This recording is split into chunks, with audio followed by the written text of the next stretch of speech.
Hope you had a recharging weekend. I'm Daniel Che here to provide you with the latest. On this hour, aside from our regularly scheduled newscast, we will take you closer to the events held later in the evening to celebrate South Korea's 70th Armed Forces Day, including a speech by President Moon Jae-in himself. Let's start first with the headlines. South Korea celebrates its 70th Armed Forces Day. The highlights of the day include a speech by President Moon Jae-in, special performances and demonstrations, as well as a ceremony to mark the return of remains of fallen soldiers.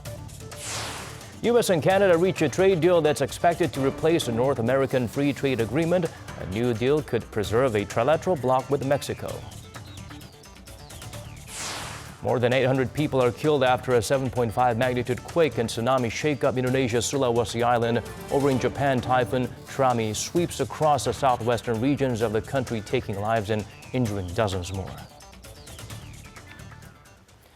On this Armed Forces Day, President Moon Jae-in invited more than 200 veterans and military officials to Cheongwade for a celebratory luncheon. During the gathering, he called for a stronger military to ensure lasting peace on the peninsula. 그 어느 때보다 튼튼한 국방이 중요합니다. 우리가 힘이 있고 우리를 지킬 수 있는 자신감이 있을 때 평화가 지속될 수 있습니다.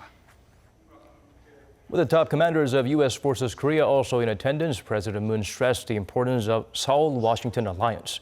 He added the strength of the armed forces comes from the trust of the people and called for complete military reform. The remains of 64 South Korean soldiers killed during the war that divided the nation in two were returned to their homeland in time for the 70th Armed Forces Day celebrations. According to our Park Hee-jun, the process was very complicated, requiring Seoul and Washington to conduct joint identification tests 3 times over. South Korea held a repatriation ceremony for the remains of 64 soldiers who died during the Korean War nearly 70 years ago. It was attended by President Moon Jae-in, who paid individual tribute before each basket of remains and awarded them with Korean War medals. He was joined by 60 other people, including Chung Kyung-do, the nation's defense minister, Vincent Brooks, the head of the United Nations Command, and Korean War veterans. The remains were excavated through joint operations by North Korea and the U.S. between 1996 and 2005 in the North Hamgyongnam-do and Pyeongnam-do provinces. Believed to be troops who fought alongside U.S. forces, they were transferred to the Defense POW MIA Accounting Agency in Hawaii for identification. Through joint identification tests conducted by South Korea and the U.S. 3 times in 2011, 2015, and 2018, it was verified that the remains were those of South Korean troops who fought during the Korean War. A repatriation ceremony for the war dead was held in Hawaii, where South Korea's Vice Defense Minister Seo Ju-seok accepted the remains from the DPAA. The 64 sets of bodies were then finally returned home on Sunday. After respects were paid to the fallen war heroes at the ceremony, the remains were sent to the Defense Ministry's Agency for Killed in Action Recovery and Identification. It will try to identify the individuals so that they can once again be reunited with their families. Park Hee-jun, Arirang News.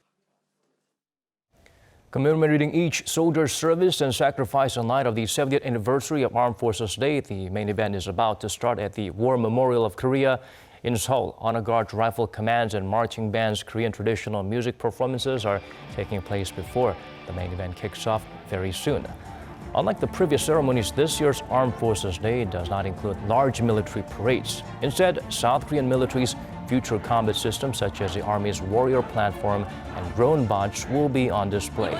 Taking place at night for the first time, the event will also feature even K-pop performances by famous artists, including Psy. Our Defense Ministry correspondent Park Ji-won got a rare opportunity to hop on board a fighter jet. She took flight soaring through the skies above Korea in the locally produced state-of-the-art machine. Park Ji-won gets us better acquainted with the FA-50. Anyone hoping to train in the air as a fighter pilot has to start with physiological training on the ground. Every Korean fighter pilot goes through this training every 3 years. One of the main things is the G-force test, which trains pilots to endure extreme gravity. Pilots need to be able to withstand up to 9 Gs, or 9 times gravity's normal strength. Under G-forces that strong, if you haven't learned the special breathing methods, you will pass out instantly as gravity drains blood out of the brain, causing hypoxia. There's also training for low air pressure, something pilots experience way up in the sky. The chamber simulates the conditions found at an altitude of 25,000 feet, or nearly 8,000 meters. Without an oxygen mask, your oxygen levels will fall dangerously in less than 3 minutes. You can go up in a fighter jet only once you pass the training. You will still need a safety and mission briefing beforehand though, and you have to put on a G-suit, which helps with the extreme gravity. I took a ride in South Korea's first supersonic combat fighter developed by Korea Aerospace Industries in conjunction with the U.S. firm Lockheed Martin. This is DFA-50 and I've been given the chance to fly in it and experience all of those specs myself. I got in the backseat and put on the helmet and oxygen mask. The pilot flew us at an average speed of over 800 kilometers per hour, but its maximum speed is Mach 1.5, or more than double that. He did a series of training maneuvers for surface attacks and air combat. The pilot took us shooting straight up, drove the plane way down, and careened into tight angle turns at an altitude as low as 500 feet and as high as 40,000. Air Force Major Cho Ji-soo, a veteran fighter pilot with over 2,000 flight hours over the past 15 years, acknowledges the South Korean jet's excellent capabilities. It's a great honor to operate the first fighter aircraft developed using South Korean technology. The more flight hours I put in, the prouder I become as I experience more of the aircraft's excellent performance. South Korea has exported dozens of the most advanced variant of the T-50 family along with other models, making Korea only the world's sixth exporter of supersonic aircraft. Some 360 aircraft from the FA-50 family are in operation both in and outside of the country. The model's consistently safe record has built confidence in South Korean fighter aircraft. With these homegrown state-of-the-art fighter jets, South Korean pilots get training on an almost daily basis for an average of about 15 to 25 flight hours a month. Park Ji-won, Arirang News. Starting today, South Korea and North Korea will begin removing mines from the demilitarized zone and from the joint security area in Panmunjom. It's part of implementing the military agreement signed at the recent Inter-Korean summit in Pyongyang. Both sides will be carrying out the process through October 20th. During that time, officials from Seoul and Washington, as well as the UN command, will discuss new operational rules for soldiers working in the JSA after it's demilitarized. The two Koreas will also be removing mines from the Arrowhead Plateau so that they can work on discovering the remains of soldiers killed during the Korean War. That operation will run through November 30th. The two sides will also discuss the possibility of tourists and visitors being allowed to visit both sides of the JSA. North Korea's Foreign Minister Ri Yong-ho delivered a speech at the UN General Assembly. The difference in tone was clear compared to last year when he blamed Washington for Pyongyang's nuclear development. This year, the top diplomat stressed that the two countries must build trust in order for the recent denuclearization and peace efforts to be successful. Woo Jung-hee shares with us his remarks. Trust was the key word for North Korea at this year's UN General Assembly. North Korea's commitment to thoroughly implement the North Korea-US joint statement is unwavering. The primary task for effectively implementing the statement is bringing down the barrier of decades-long mistrust between the two countries. Pyongyang's Foreign Minister Ri Yong-ho highlighted that North Korea has taken several goodwill measures to build trust with the U.S., like halting nuclear missile tests and dismantling its nuclear test sites, but has not been able to see anything in return. He said Washington is rather upping the pressure through sanctions, which only deepens bilateral mistrust. While North Korea has a firm will to denuclearize, Ri said, that can only happen when Pyongyang can trust Washington. In other words, North Korea won't unilaterally denuclearize without an assurance on its regime security. Though the message presses Washington to take action, it differs greatly from Ri Yong-ho's own speech at the same venue last year, where he threatened real strikes against the U.S. There, he sought to justify North Korea's nuclear development, citing the U.S. threat shown through military drills with South Korea and President Trump's aggressive rhetoric like fire and fury. He also lashed out at Trump, calling him a, quote, mentally deranged person. This year, there was no mention of Trump. Ri instead chose to criticize hardliners in the U.S. for hindering negotiations, which is seen as a move to keep the friendly atmosphere between the two leaders going. All in all, Ri's speech showed Pyongyang wants to continue its dialogue with the U.S., but at the same time it hinted North Korea could pass the blame on to Washington if negotiations end in failure. 오정희, Arirang News. Seoul and Pyongyang agreed last month in principle to hold the talks between their parliaments by the end of the year. Now, the Speaker of the South Korea's National Assembly, Moon Hee-sang, says he is thinking of November as the time to hold the first meeting with 30 delegates from the South. He was meeting today with the heads of the nation's 5 main political parties. The chairman of the ruling Democratic Party, Lee Hae-chan, welcomed the idea. The interim leader of the main opposition Liberty Korea Party, Kim Byung-jun, was also positive about the idea in principle, but had doubts about a meeting in November.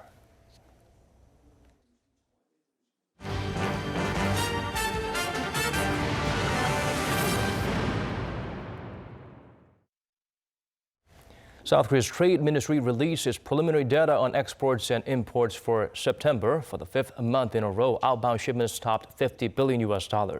Kim Hye-sung helped us look beyond the digits.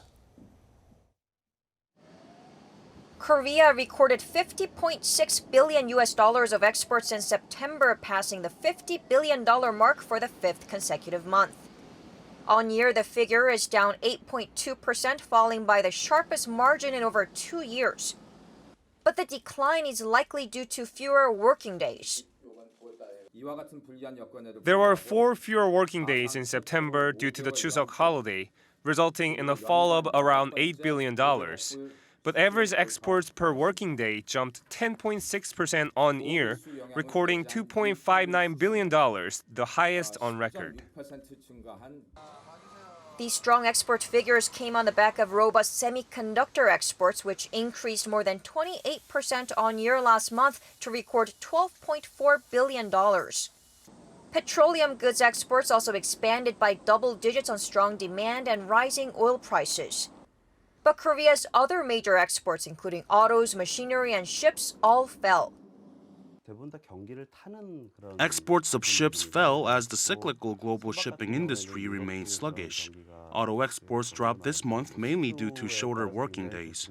Diversifying exports, especially lowering Korea's reliance on semiconductors, will be key in the long run. But overall, Korea's exports remain pretty strong on recovering global trade this year. Imports dropped 2.1% to around $41 billion, leading to a trade surplus of $9.7 billion last month, the 80th consecutive month of surplus. Between January and September, Korea's exports hit a record high total of $450 billion, up 4.7% on year. But the Trade Ministry pointed to the escalating U.S.-China trade spat, the U.S. rate hike, and slowing emerging market growth as downside risks, and vowed to secure auto tariff exemptions from the Trump administration as well as diversify Korea's exports. Kim Hye-sung, Arirang News. After fierce negotiations, the U.S. and Canada concluded a trade deal that could potentially preserve a trilateral bloc with Mexico. It's also expected to replace the North American Free Trade Agreement. Kim Ji-yeon gets us up to speed with the developments. The U.S. and Canada have reached a new trade deal known as the United States-Mexico-Canada Agreement, or the USMCA, which follows a separate agreement between the U.S. and Mexico reached in August. The two new deals are designed to pave the way for a full overhaul of the 25-year-old North American Free Trade Agreement, or NAFTA, that governs more than $1 trillion in annual trade among the three countries. In a joint statement, the U.S. and Canada stated that the USMCA would result in freer markets, fairer trade, and will give workers, farmers, ranchers, and businesses a high-standard trade agreement and robust economic growth in the region. He'll strengthen the middle class and create good, well-paying jobs as well as open new opportunities for the nearly 500 million people who call North America home. Under the New Deal, Canada agreed to raise quotas on U.S. dairy imports, but says it'll continue imposing severe tariffs that exceeds the quota. An extrajudicial trade dispute system called Chapter 19 under the NAFTA deal that covers alleged unfair trade practices is to be preserved in the New Deal pursuant to aspirations of Canadian negotiators. Regarding the auto industry, Canada agreed to cap auto exports to the U.S., while the U.S. gave assurances that Canada will not be subject to national security tariffs the Trump administration had threatened to impose on imported steel and aluminum that could be extended to Canadian-made automobiles. The new trade pact is to come up for review by the parties every 6 years to make sure the arrangement is effectively being enforced and to provide updates on intellectual property treatment. The leaders of the 3 North American countries are scheduled to sign the USMCA before the end of November. Kim Ji-yeon, Arirang News. The earthquake and tsunami that struck Indonesia on Friday reportedly took more than 800 lives, with the death toll expected to rise. Over in Japan, the powerful typhoon Chami swept the country, killing 2 people and injuring at least 120 others. Kim Dami updates us on the situation. Indonesia's disaster agency says the latest death toll from Friday's earthquake and tsunami stands at 832. But with many still unaccounted for, Singapore's The Straits Times has reported that the final death toll will surpass 1,200. Most of the confirmed deaths were from the city of Palu on Sulawesi Island, but officials are bracing for the numbers to rise as connections with outlying areas are restored. Rescuers are continuing to dig through debris with their bare hands in Palu, which was hit by waves as high as 6 meters following the 7.5 magnitude earthquake on Friday. The Red Cross estimates that more than 1.6 million people have been affected by the earthquake and tsunami. Further damage is also expected as smaller aftershocks hit the island. Meanwhile, in Japan, a powerful typhoon swept through the western city of Osaka on Sunday. 2 people have been confirmed dead, with 2 missing and at least 120 injured. According to Japan's NHK, the storm's maximum wind speed of 216 kilometers per hour is the strongest since 1991, when wind speed was first measured. The storm comes less than a month after Typhoon Jebi, the most powerful storm to hit the country in 25 years, left more than 11 dead in early September. Typhoon Trami has caused widespread disruption, including flight cancellations and power outages in more than 750,000 homes. After crossing the main island of Honshu on Monday, the typhoon is expected to dissipate on Tuesday morning. Kim Dami, Arirang News. In response, Seoul's government is planning to provide much-needed financial aid to quake-hit Indonesia. Also, the foreign ministry announced there are several South Koreans reportedly missing in Palu. For details, let's turn to our Hong Yu. Buildings reduced to rubble and dead bodies lined up in the streets. Rescue efforts are still underway in Palu, Indonesia, after it was hit with a 7.5 magnitude earthquake and the following tsunami last Friday. To help with the recovery process, the South Korean government is providing $1 million to Indonesia as humanitarian assistance. The assistance will help with urgent humanitarian needs and help the country recover from the disaster. And if more help is needed, the South Korean Foreign Ministry is also considering offering to send emergency relief troops after consulting with the Indonesian government. Many people are still trapped under rubble, hoping to be rescued. Possibly among them is a South Korean man who was staying in this hotel in Palu before it collapsed. When the earthquake hit Indonesia's Sulawesi Island, the mother of the missing South Korean lost contact with her son. Today, 4 days after the quake struck, she will visit the scene to look for him. According to the South Korean embassy in Indonesia, the consular representative departed for Palu at 7 a.m. local time, and the family along with one employee from the embassy at 10 a.m. I still don't have any idea of what I should do, whether I should go there and dig the ground or at least hand out water to the rescue team. The South Korean Foreign Ministry said there are 7 more South Koreans reported as out of touch since the disaster. The consular representative sent to Palu is checking specific facts and trying to track down those reported missing. Hong-yu, Arirang News. South Korea is one of the fastest aging societies in the world, with life expectancy also on the rise. This has sparked concerns among the public about how they'll get by during their later years of their lives and secure a reasonable level of health and income. Woo Seong has the full story. South Korea is set to see the fastest pace of population aging out of 35 members of the Organization for Economic Cooperation and Development. That's according to Statistics Korea on Monday, which cited an OECD projection that 14% of the country's population will be aged 80 or above by the year 2050. This marks a significant rise from the 2.6% recorded in 2015 and stands above the OECD average forecast of 10%. The ever-increasing number of elderly citizens, as well as longer life expectancy, has generated concern about old age among the South Korean society. A survey conducted last year on some 2,000 citizens showed 8 out of 10 believe the aging phenomenon is a serious matter. 43% were mostly worried about getting ill in their old age, while 31% responded that their biggest concern was not having enough to live on. 39% of people said their top priority was securing economic stability, while 38% said health was the most important issue, down 10 percentage points from 2016. Work, hobbies and family matters fell well behind, each scoring below 10%. With growing worries about their livelihoods, the average age for expected retirement came to 72.9 years, up 4.4 years compared to the previous year. The legal retirement age is currently 60 in Korea. Based on the bleak projections, nearly 80% of respondents said preparation for old age needs to begin from your 30s or 40s. Woo Seong, Arirang News.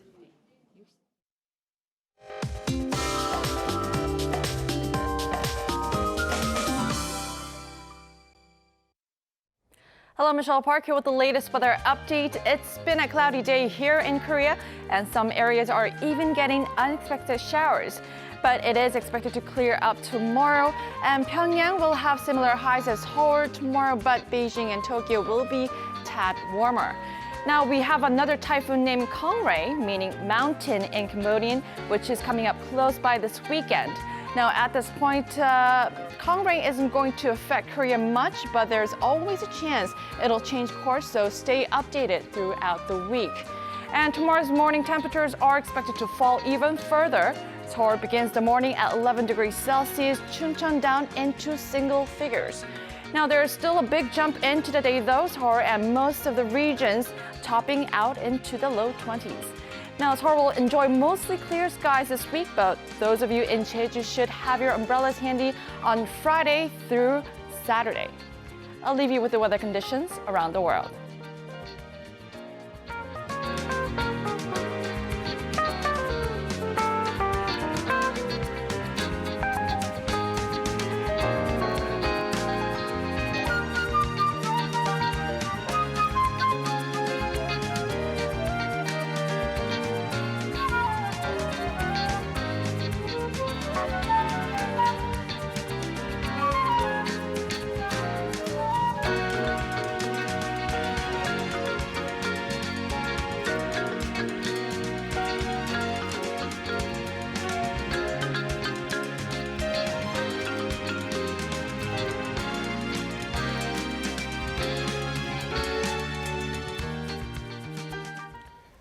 And to help us navigate through all that's happening today to mark the nation's Armed Forces Day, we have an expert joining us in the studio, Dr. Kim Chang-soo of Korea Institute for Defense Analysis. Dr. Kim, thank you so much for joining us again. Yeah, it's good to be with you again. Thank you. Right, first of all, we'll go straight to the scene right now. We'll be seeing the footage live from the scene at the War Memorial of Korea. The preparations have been ongoing, and right now we're seeing a lot of dignitaries walking in towards the hall. I believe this is where the names of all the fallen soldiers are listed on a black plaque, including the UN command soldiers and South Korean soldiers, as well as allies from various countries contributing to the efforts to fight for freedom of South Korea.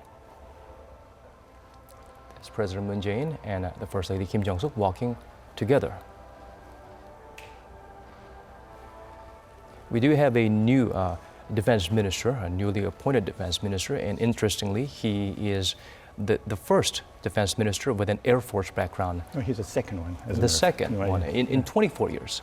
In 24 years, he's the first. Right. In history, he will be the second one, right. to get into details. Mm-hmm. Looks like the president is on time, or perhaps even earlier than expected, at the scene.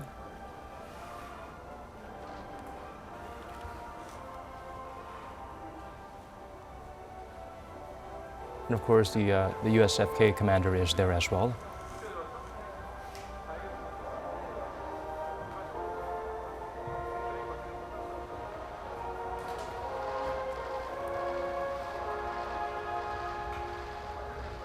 Most Koreans who did serve in the compulsory mandatory military service would have been to the War Memorial once or twice, and if you've been there once, you do have a tendency to try and go back. There's a very solemn mood about the structure, the way it's built, and let's go to the scene and listen President to it. is now entering. Please rise from where you are to give him a big round of applause.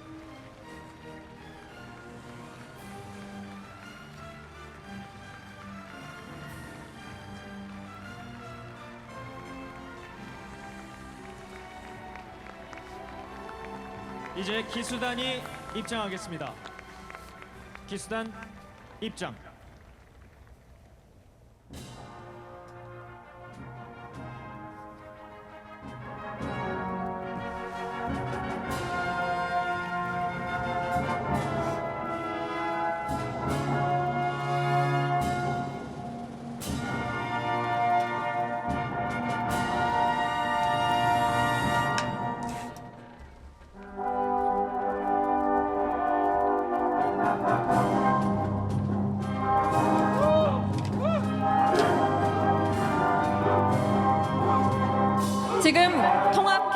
Now you are seeing the joint combined flagmen unit, and they represent each branches of the military. And they are followed by the military cadets.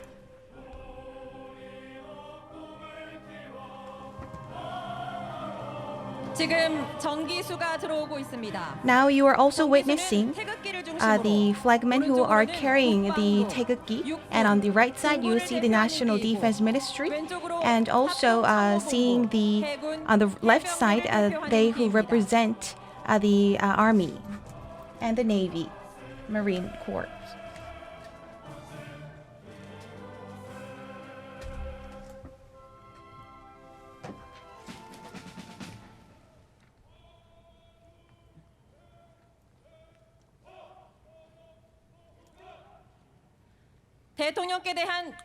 Salute to the President.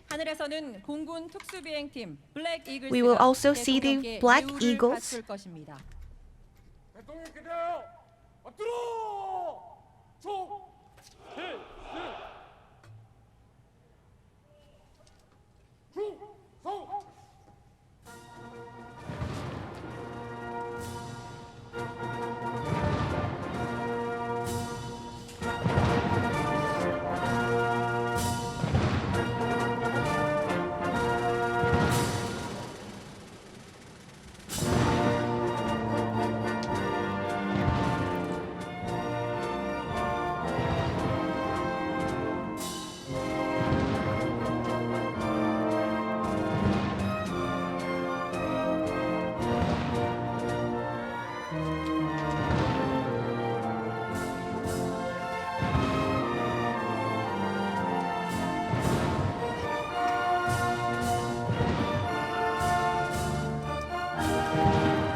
We're seeing another majestic performance by the Black Eagles. I believe they are the T-50 supersonic trainers that's being used by the team.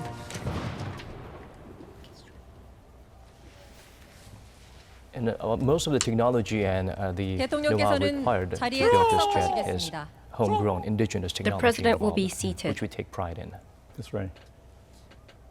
This is indigenous prayer we're trying to export into many countries. Right. Every time we hear news about the T-50s, it's usually about winning bids and wowing buyers from outside of Korea. 지금 공군 특수비행팀 블랙 Now you are 이글스가 seeing the black 하늘을 eagles who are 날고 있습니다. flying by in the sky.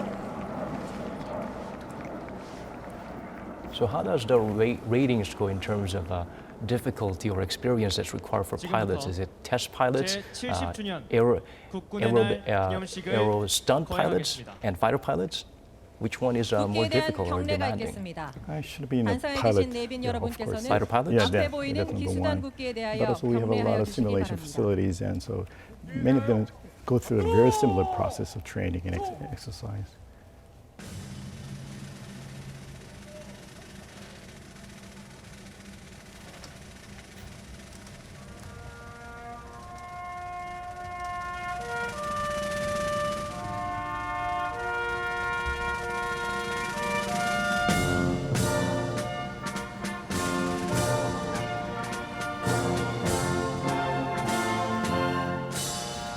나는 I pledge in front of 태극기 allegiance to the Republic of Korea for the eternal glory of the country, liberty, and justice. 다짐합니다.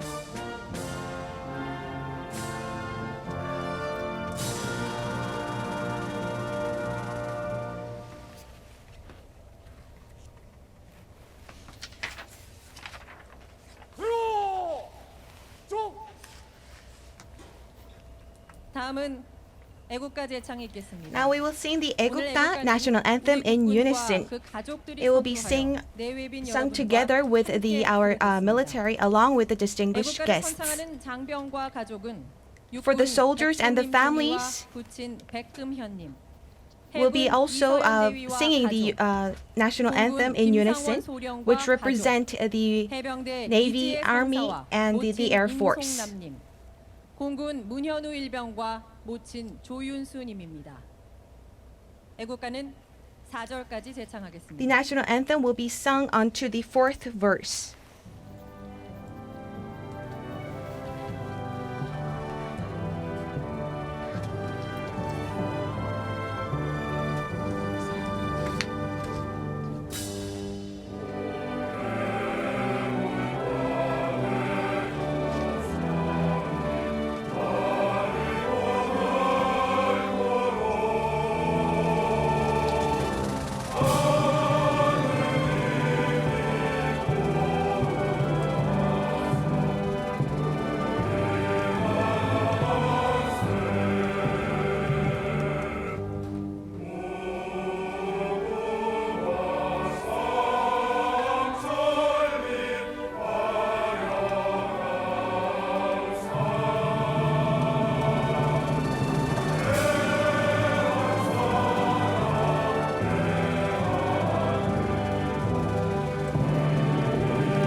Next, let us pay silent tribute to the fallen heroes.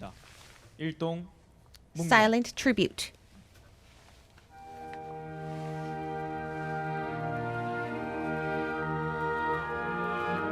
이곳 전쟁 기념관에는 조국의 Here 독립을 at 위해 the 싸우신 War Memorial of Korea, we are seeing the fallen heroes who fought for the liberty, freedom, and democracy of the Republic of Korea. And their spirits lie here.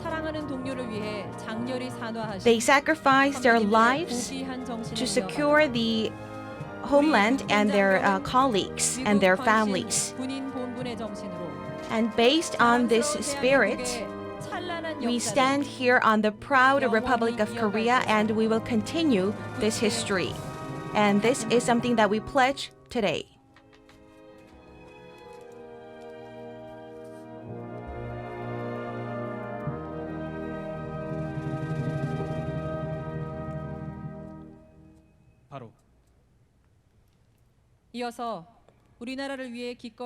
And next, we will have the tribute song in memorial of the UN war veterans from 21 nations to pay tribute to them.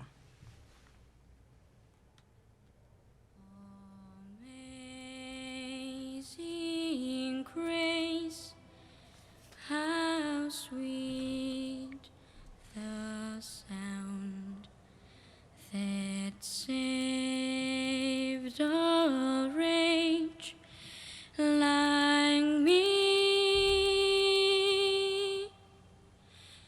I once was lost, but now I'm found.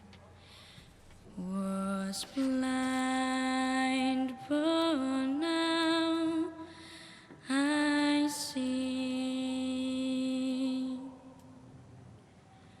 I once was lost, but now I'm found. Was blind, but now I see.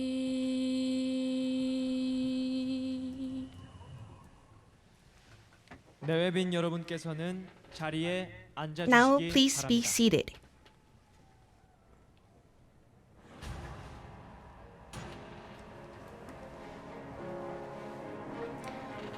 With the sacrifice of the fallen heroes, we have reclaimed our land.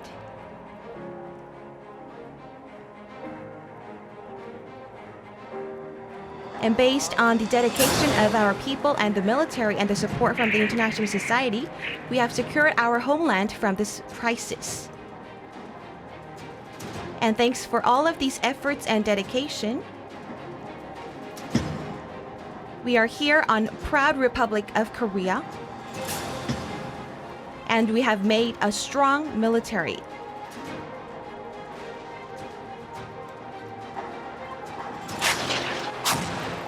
And now, based on such strong power of our armed forces, we will go in the path of peace and prosperity, and we will support the Republic of Korea.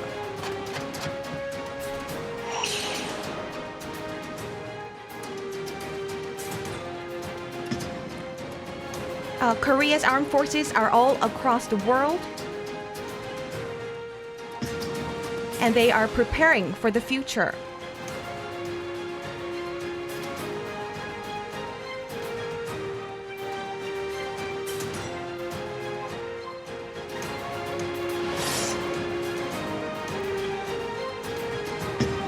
Together with the people, we stand among the international society.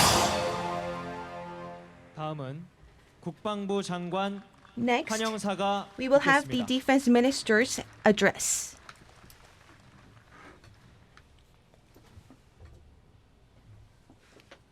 중성 환영사. 부대 열중시오. 부대 열중시오. 열중. 슛.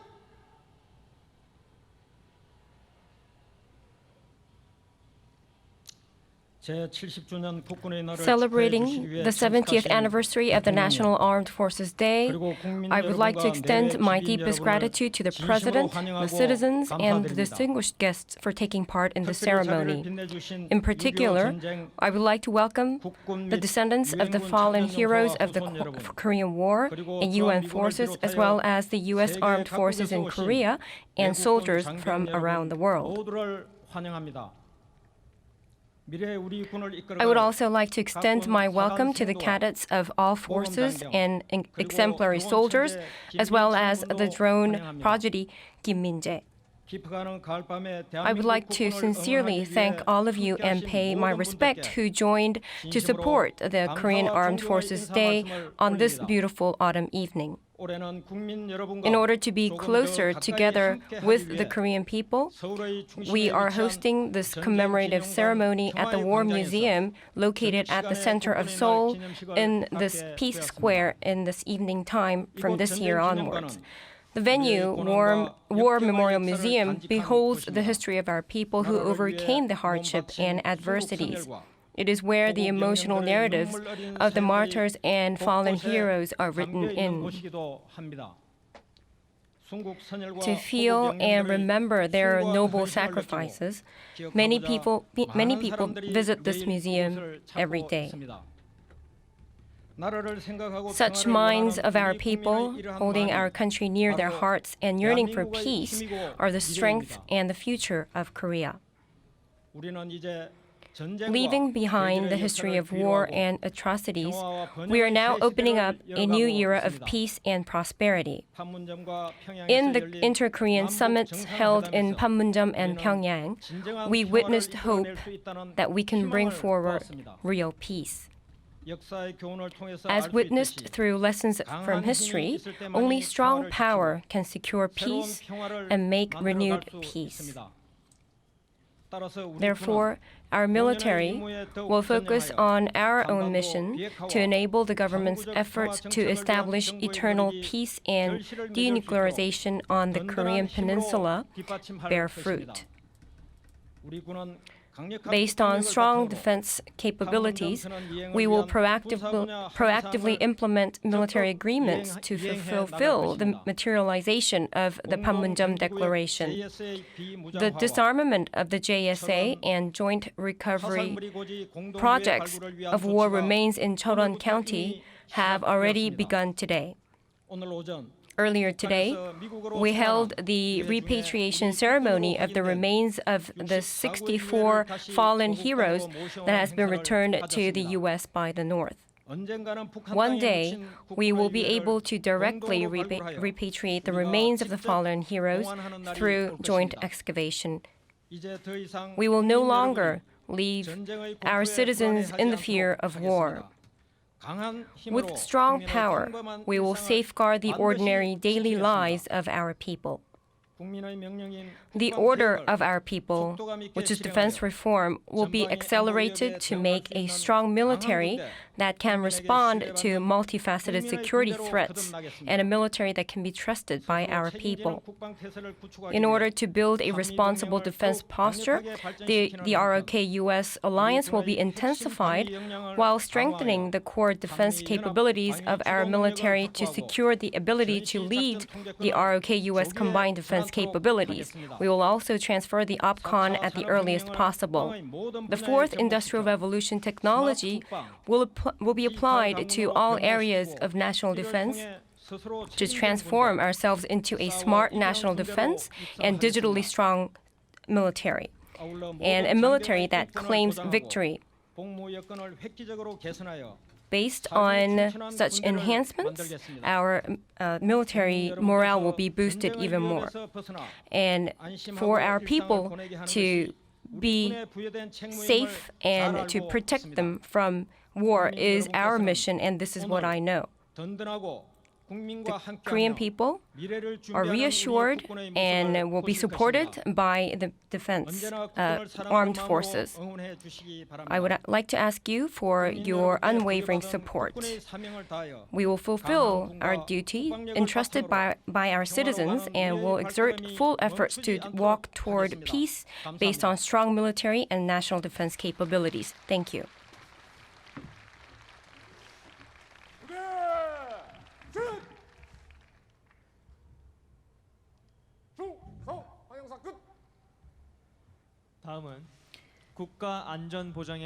Next, we will award the government medals and rewards to the military units and personnel.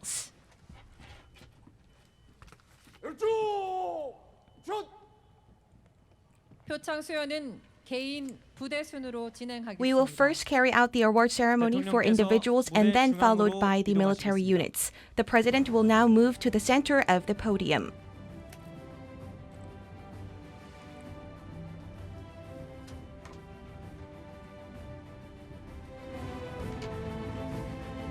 The president will move to the left for the awarding ceremony.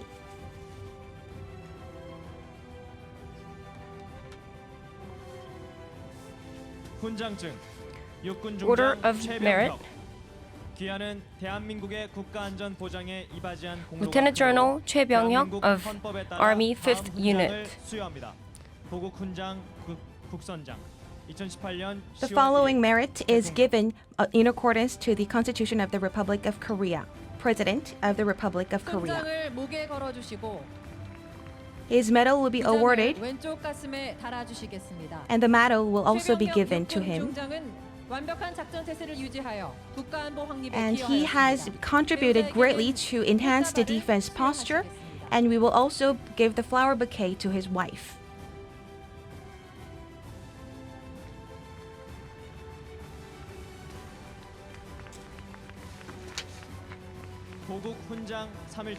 And 3일 medal for the Navy Headquarters Captain Shin Jae-sung.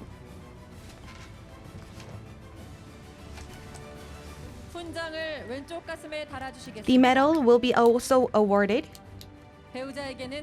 and his wife will be given with a flower bouquet.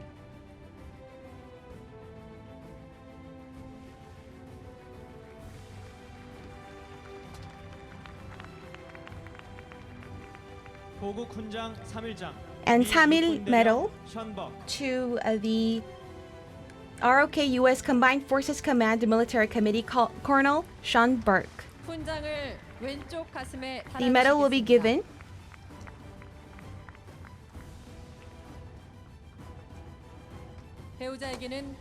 and his wife will be given with a flower bouquet. Medals of Honor, Air Force 8th Combat Wing Lieutenant Colonel Choi Yong-hun.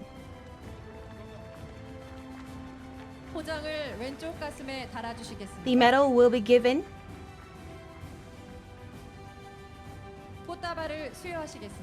and also a flower bouquet.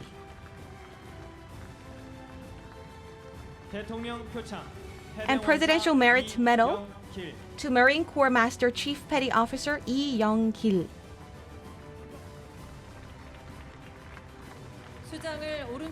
The Merit Medal will be awarded, along with a flower bouquet to his wife.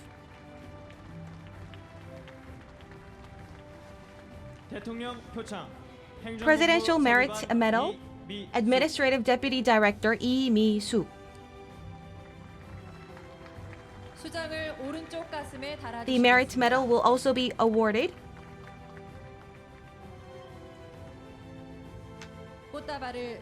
and a flower bouquet.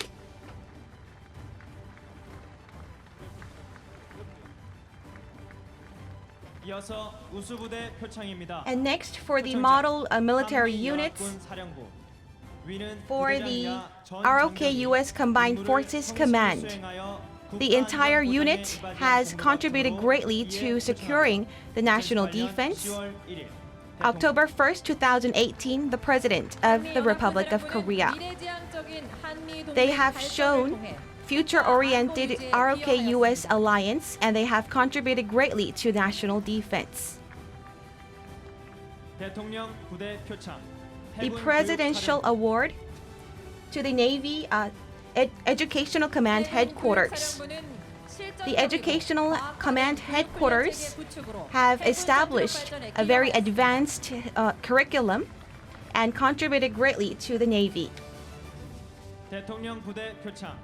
Presidential Unit Award for the Army Operational Command of the Air Force.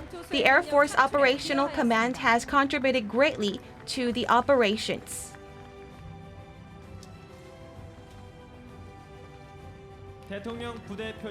Presidential Medal for the Army 8th Division. The Army 8th Division has contributed greatly to the defense system by customizing the military facilities. And the Presidential Unit Medal, the 9th Airborne Special Forces Brigade. The 9th Airborne Special Forces Brigade has been dedicated to enhancing the combat capabilities of the Air Force.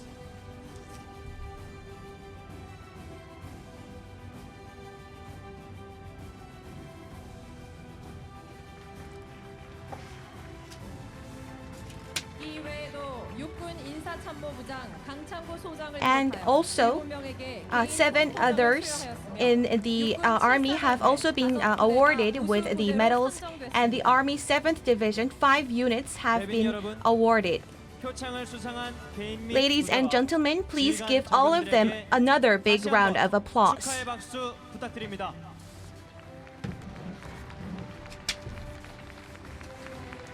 부대 차렷.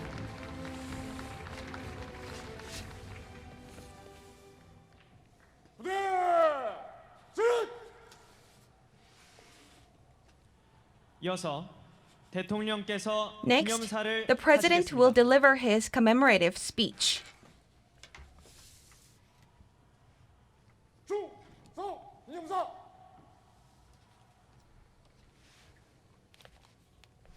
부대 열중시여. 부대 열중시여.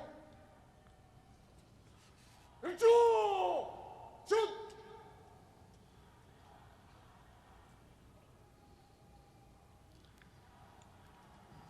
존경하는 국민 여러분. Fellow Korean citizens, 장병 여러분. officers and men of the armed forces. 지난 70년 For the past 7 decades, our military has spared no efforts in securing our territory and sovereignty. 장병 여러분의 I would like to praise the efforts exerted by our officers and men of the armed forces, and together with all of our people, I would like to congratulate the 70th anniversary of Armed Forces Day. Today we stand here at the Peace Plaza of the War Memorial of Korea.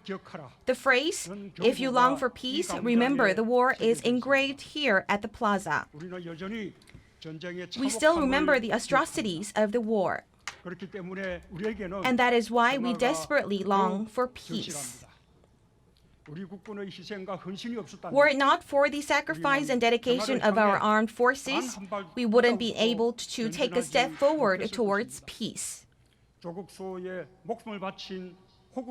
Today's Republic of Korea is possible because there were the sacrifice of the fallen heroes who dedicated their lives to secure their homeland. Retired soldiers and UN war veterans who are here with us today and who remember peace and ushered in an era of peace. I pay great respect to all of you. Even at this moment, there are officers and men of the armed forces as well as soldiers who are dispatched overseas, who are fulfilling their duties. I appreciate their efforts on behalf of our citizens and extend my gratitude to their families as well.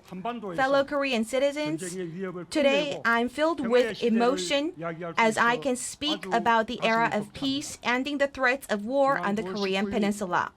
On September 19th, through the Pyongyang Joint Declaration, Chairman Kim Jong-un and I declare the end of war between the two Koreas and peace on the Korean Peninsula.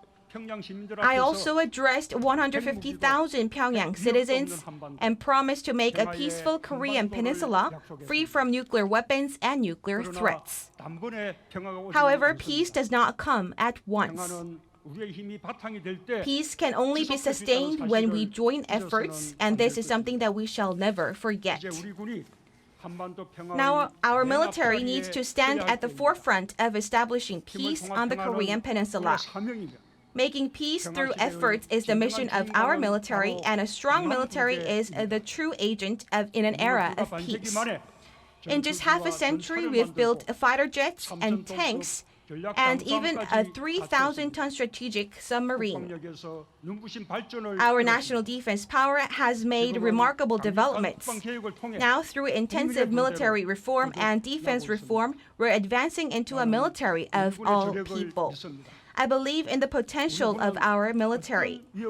It will secure the lives and safety of our people from all forms of threats on our soil, air, and sea. Under our own initiatives, our military will develop its capabilities to carry out military tactics and control. With a reliable military, we will surely make peace. Officers, men and women in uniform, the strongest armed forces is when it exists by its people, and at the core of a strong armed forces are the rank-and-file soldiers. When our soldiers are treated with respect and equity and sincerely be proud of the country and the military, they will become the courageous and devoted servicemen and women. Now, our military should cherish the daughters and sons of our people. We should be the best in terms of our combat power, as well as in democracy. Military service will be improved by fostering a fair and communication-friendly environment. Tailored job-searching activities will be provided so that the service period no longer translates to a breakaway from the society. We will also expand the extent of employing discharged soldiers as policemen, maritime police, and firefighters. Military medical support system will be enhanced dramatically, and more child care-related services and centers will be established to guarantee better child care circumstances for our service persons. We will also have more attention in equity between the genders. When our men and women in uniform can strengthen their capabilities whilst in service and contribute as citizens of a democratic society after they leave the military, is when the patriotism of our military will be uplifted even more. Fellow Koreans, service persons, we can win when we are together. What I mean by the togetherness, I mean the military being together with our people, officers being together with the rank-and-file soldiers, Army, Navy, and Air Forces being together, and being together with our allies. We can win when we are leading the future. Admiral Lee Sun-shin won with his new arms Gobuksan and his new strategy Hagikjin. Our national defense should take a leap further to become a smart national defense and digital prowess force by applying the fourth industrial revolution technologies. We are walking toward an era of peace. Honorable Path of a Soldier is writing the new history of the Korean Peninsula. The armed forces has been excellently executing its mission of guarding the country until today, and it will continue to do so in the future. I have my unlimited faith in our men and women in uniform, and I will always be with you all the time. Thank you.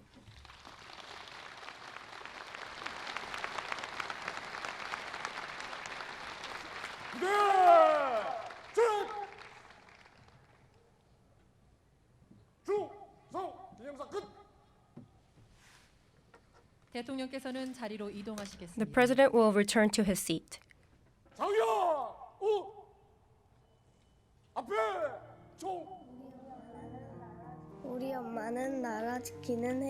My mother belongs to the Navy. She cannot spend a long time with me, unlike mothers of my friends, but I'm still proud of her. Mom, I love you. My husband secures the sea, and he also works in the submarine.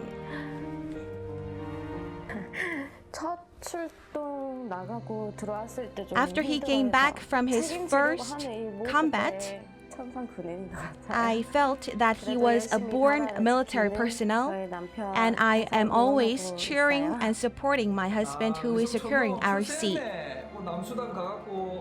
He has went to the South Sudan, and I hope that you can return back home safe and sound. Salute.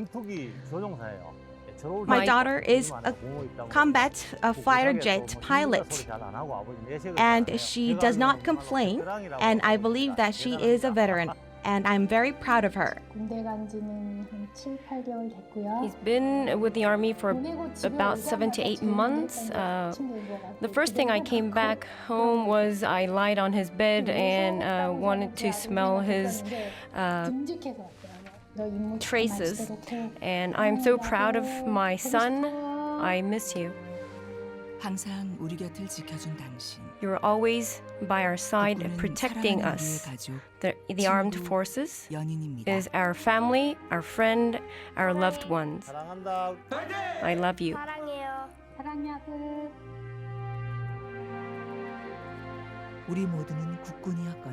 All of us were the armed forces, are the armed forces, or the family of the armed forces. Next, we will have the Taekwondo performance. It is a 130 performance squad, and we will be able to witness the dynamic performance, and this will be the show that we can see the force of our armed forces. Please give them a big round of applause.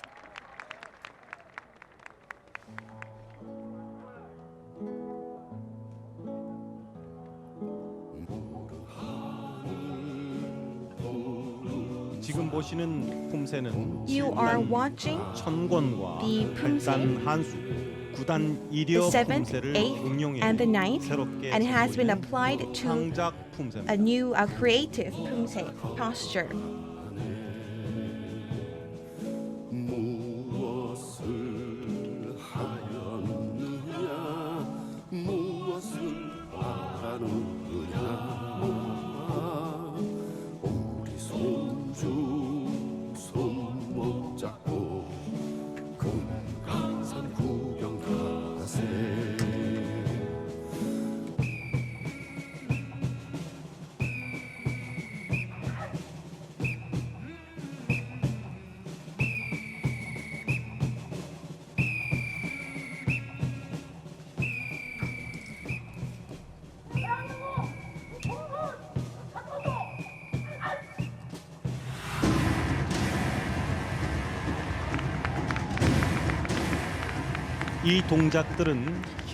You are now watching the basic foundational postures, and they have been applied into a creative performance and posture to fit in the changing era of our times, and it showcases the strong power and also the softness of Taekwondo.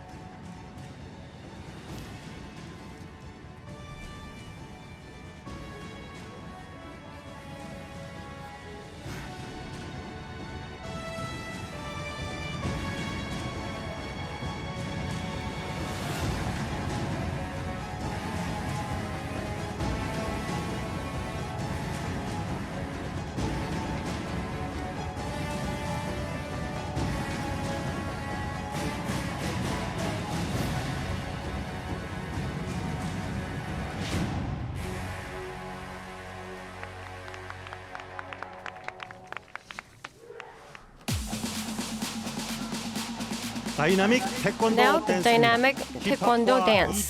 This is a convergence of EDM and hip-hop.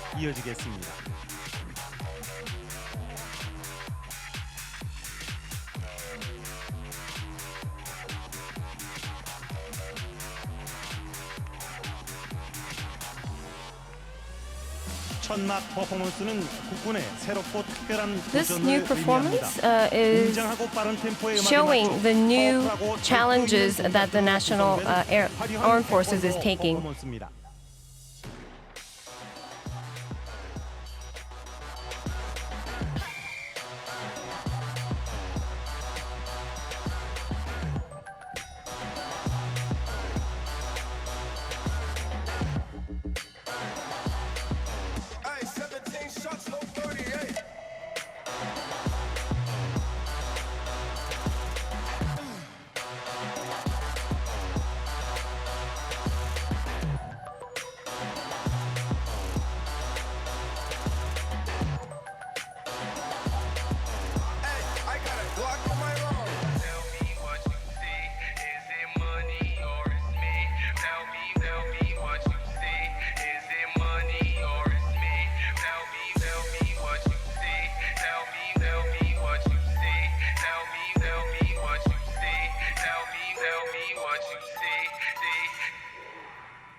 다음은 The next 태권도 performance 시범의 하이라이트라 is the highlight of the Taekwondo performance, which is destroying the wooden 다수의 적을 pallet 제압하는 plates. 다방향 격파입니다. This is a multifaceted destroying performance.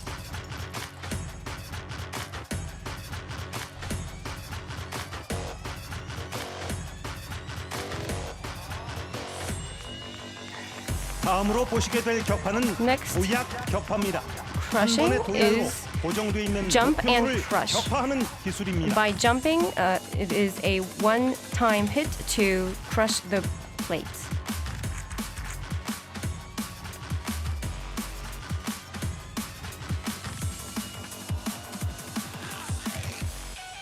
지금 보시는 격파는 장애물 The crushing you're 격파입니다. seeing is a hurdle crushing.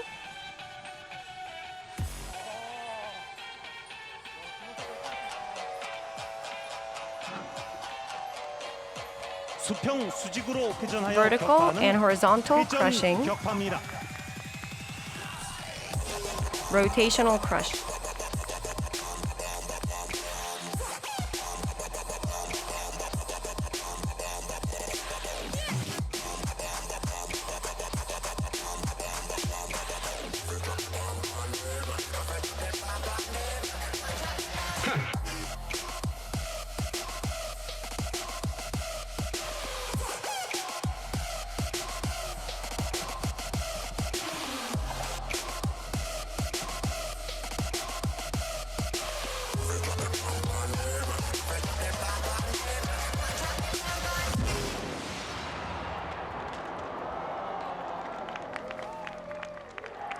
우리 국군의 용맹함과 This is the 강인함을 볼 수 courage 있었던 and the power of 시범이었습니다. our armed forces that was demonstrated by the performance.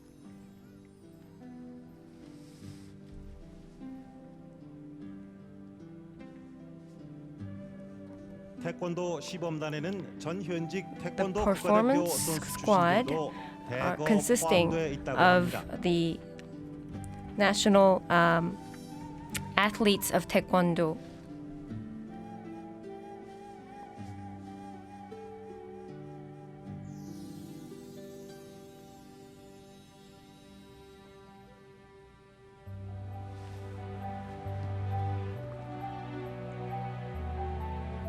아리랑 작품은 우리나라 전통 민요인 This 아리랑에 맞춰 Arirang 태권도의 아름다움과 강함을 조화롭게 나타낸 is a 작품 combination 창작품입니다. that brings together the softness and the power of Arirang, combining the traditional postures and the new postures.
정말 멋진 시범을 보여준 That was a 국군 splendid 태권도 시범단에 performance.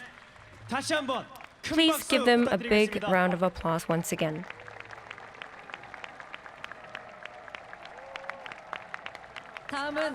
Next, we will be seeing the future combat demonstration. In the future, to win over all the enemies, we have to think about the hyper-connectedness and the countermeasures applying the new technologies. We will see the video and also the performance to see how the future combat would look like.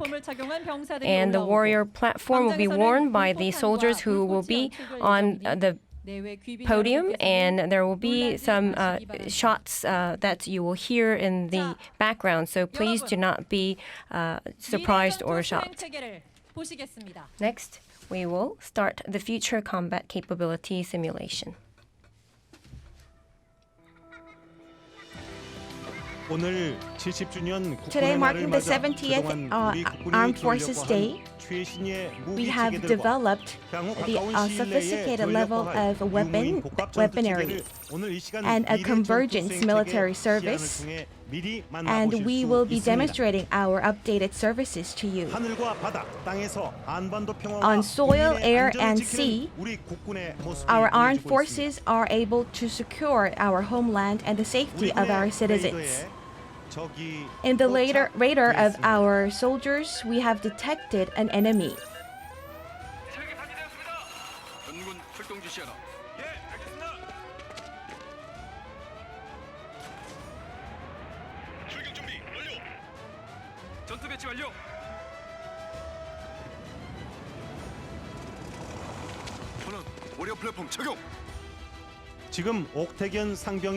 Now you are seeing 옥태견, and a warrior platform that they are airing, and it consists of 33 types of weaponries for individual soldiers. And all our soldiers in the army will be wearing these warrior platforms. The Air Force, based on the Global Hawk and the stealth fighter jets, we aim to develop by phase our weaponry. The Navy, based to prepare for the future combats, we have developed unmanned combat submarines. And our elite members of the army are moving to the field via a helicopter, and they will be arriving here at the Peace Plaza.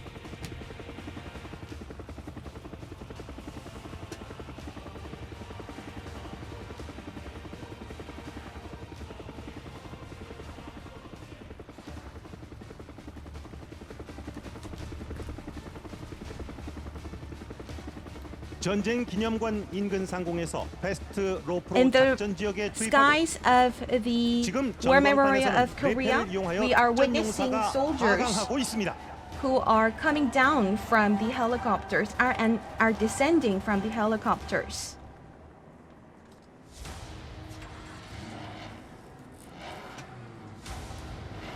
And here at the Peace Plaza, we are witnessing the tactic vehicles of the army. And the future combat capability simulation also is equipped with drones, warrior platforms, and it is a very highly networked system. And it is a joint performance.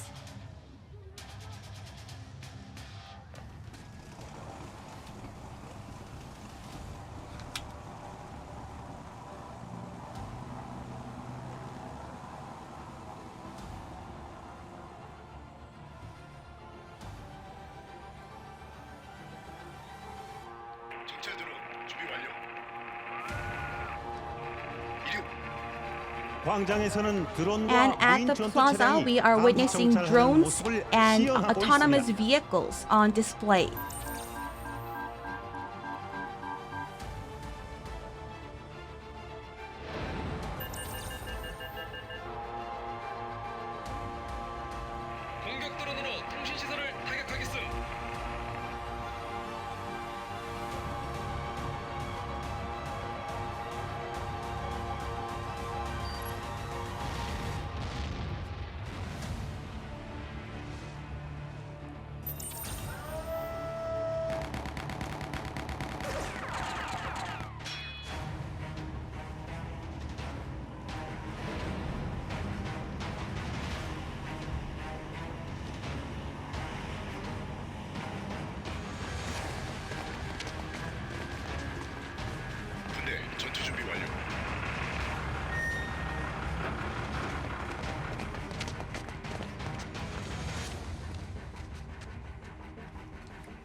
The drone robots,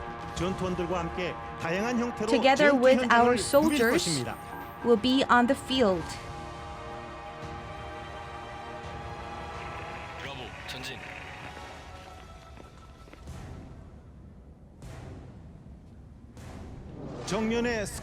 And on the front screen, you are seeing wire performance to identify the enemies.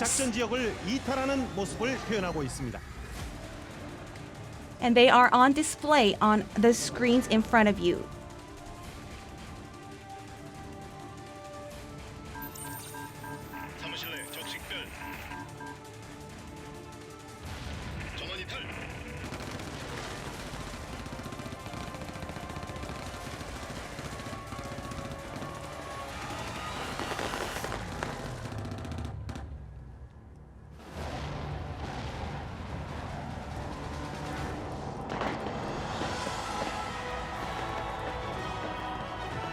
The future combat units have won victory, and here is the ceremony. Our armed forces is securing the peace on the Korean Peninsula.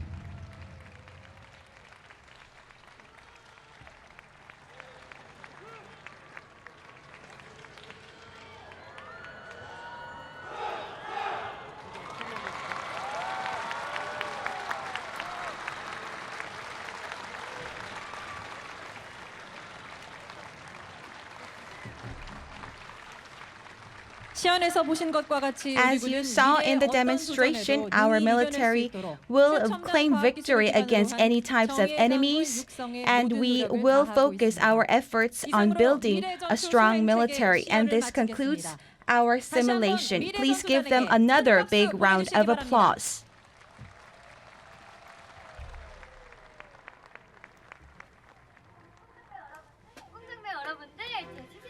Dear our soldiers, we celebrate and congratulate you on the 70th Armed Forces Day. And to our soldiers, thanks to your nightless efforts, I believe that the Republic of Korea stands as it is today. And to all of our soldiers, all right, so I think we've seen some of the highlights of today's Armed Forces Day celebration events. And of course, I'm back here in the studio with our esteemed expert to provide us with some in-depth analysis of all that's happened so far. Dr. Kim Chang-soo of Korea Institute for Defense Analysis. It looks like the opening ceremony or closing ceremony of the Pyeongchang Olympic Games. That's how it felt like this year's event for the Armed Forces Day. Yeah, they are all experts in using all LED displays. And South Korea, as a matter of fact, and the Korean Armed Forces are very good at making all kind of videos, very effective means of communication. And I think this new government in Seoul is actually trying to impress all the people with much more effective means, rather than just walking all these men and women on the street, as was the case several years back, because many people complained because this military parade at the thoroughfare of the Seoul was lacking.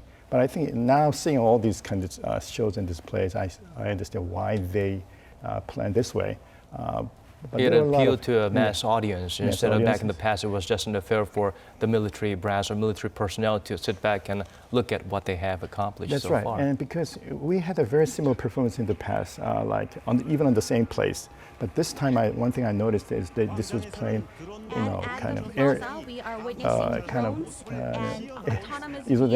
its entirety. Just 1 hour, I counted them. It's 1 hour and 60 minutes. Its entirety was shown to the Korean people, which is good, without showing any. Because in the past, it was showing some experts of this show, but this time they show the entire show to the public, to the people, and paying them where we stand right now. And they really, because they really appreciate all the men and women in uniform, but also the supporter of these armed forces, that is, the citizens of the South Koreans. They really appreciate. This is a good, very important day. that we can really celebrate all the achievements we have made so far and all the future roles we're going to see. One of the lacking difference I see was last year, because we were facing a serious threat from North Korea. North Korea tested the 6th nuclear test on, I think it was September 3rd, and we had this, armed first day on the first day of October last year, and it was in Pyeongtaek at the 2nd Fleet, Navy Fleet. And this situation is quite different because there was a strong message that we are going to deter if there is any threats from North Korea. But this time we're entering a new era of peace. So instead of showing the same old military equipment and personnel, they intentionally chose this theme that we are entering a new era with harmony and peace with North Korea. So this is, some people might say, this maybe we are concerned about less irritating a show because North Korea was doing we asking the North Koreans to do the same things on their September 9th parade, as a matter of fact, because there was no ICBMs or Hwasong 15s on display as we expected. So North Korea also reduced their visibility of all these weapons, less irritating to South Korea. I think we made a very corresponding measure to North Korea. It's a reciprocal action way, or gesture on but they really showed the entirety, the past, present, the future of the Korean Armed Forces, and also they really appreciate all the services rendered by the UN war veterans. Even though because these ceremonies are very routine, you see all the very similar ceremonies held in the past, but this time very graphic, and this is shown in entirety to the nation, to the world. That's a big difference.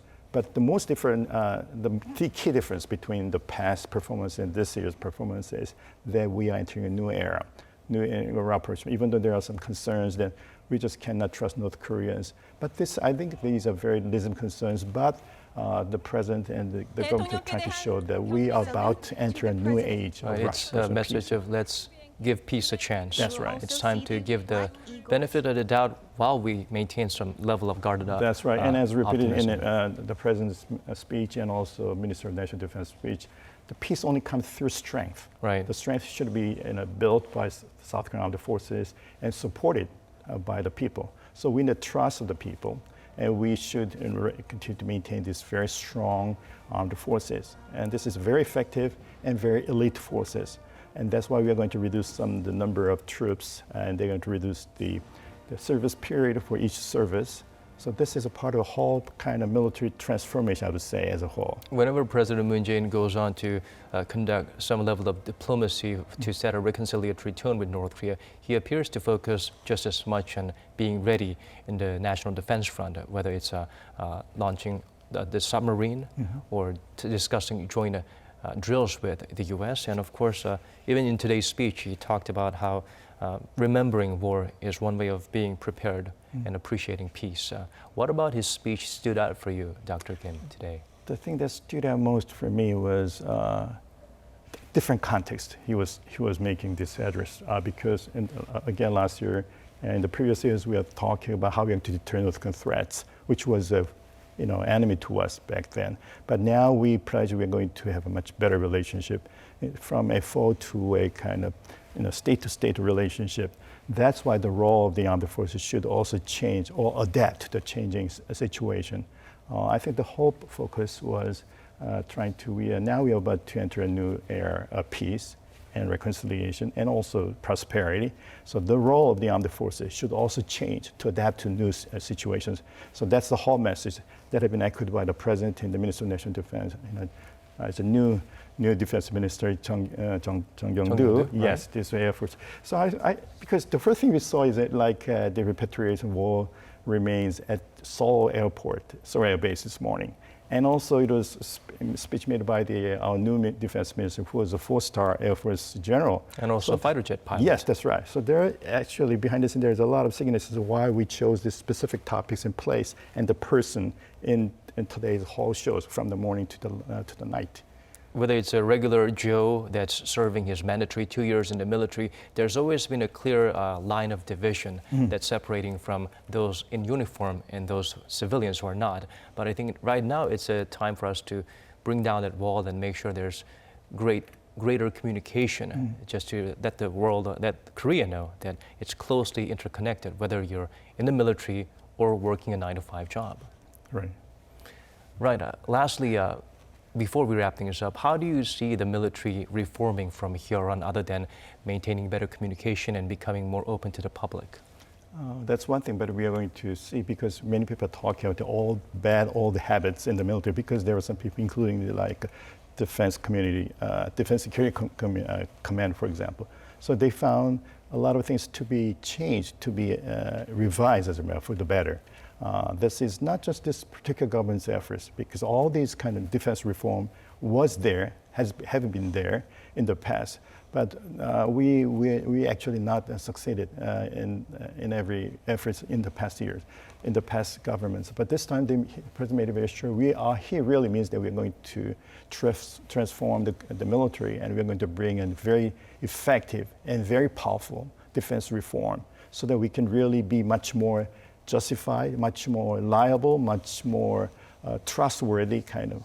Not only for the nation as a whole, but for the young men and women who will be enlisted in the army. So they will be Force, inspired, and and they would aspire to look at it as a permanent fixture or a career in the long run, rather than just some place many to stop people by. are trying to volunteer for this very good job, very secure job security is there, and the relatively good pay is there. So many people just opt to work for the armed forces these days. Right. Certainly, this is a very promising start in terms of letting Korea know that the military is trying to open up to be more transparent. I think that's one keyword we're looking for. Dr. Kim Chang-soo, thank you so much for being here with us throughout the Armed Forces Day event. We appreciate your insights. My pleasure. Thank you. Well, that concludes our special coverage of the nation's 70th Armed Forces Day celebrations. Thank you so much for staying with us. We'll be back with more at 8 p.m. Korea time.